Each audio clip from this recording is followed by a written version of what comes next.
right? Think about the people in John chapter 7. They saw his miracles. They heard Jesus speaking. They heard his words, and they still missed him. And the truth is, we do the same thing today. So I want you to think about the way you think about Jesus. What if you are blind to him and you didn't even know it? This is actually a terrifying reality that we are just confronting. And so now we're stepping into John chapter 7, and we're coming face to face with a crowd that's experiencing this exact kind of blindness. Instead of the crowd listening to Jesus, they're analyzing what the authorities might be thinking. Instead of seeing Jesus clearly, they were caught up in debates, distractions, and assumptions. Here it is. Some of the people of Jerusalem were saying, "Isn't this the man they are trying to kill?"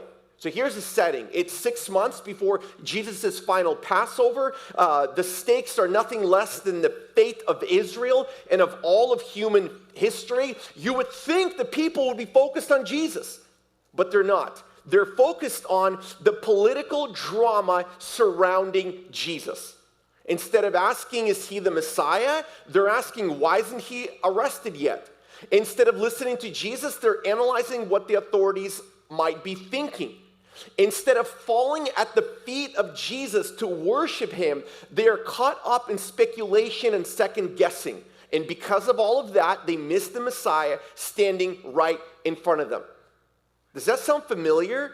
Because if we're honest, we do the same exact thing. We are distracted by cultural and religious conversations that we're not personally encountering Jesus. And I want to ask you a question. Are you so distracted by your daily routines, your to-do list, your responsibilities, that you aren't personally encountering Jesus?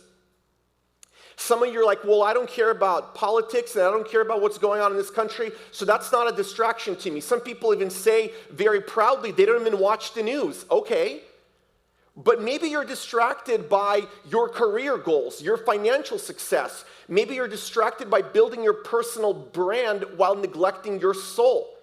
Many of us, we're filling every moment we have with Netflix, YouTube, podcasts, endless doom scrolling, but never making space to hear from God.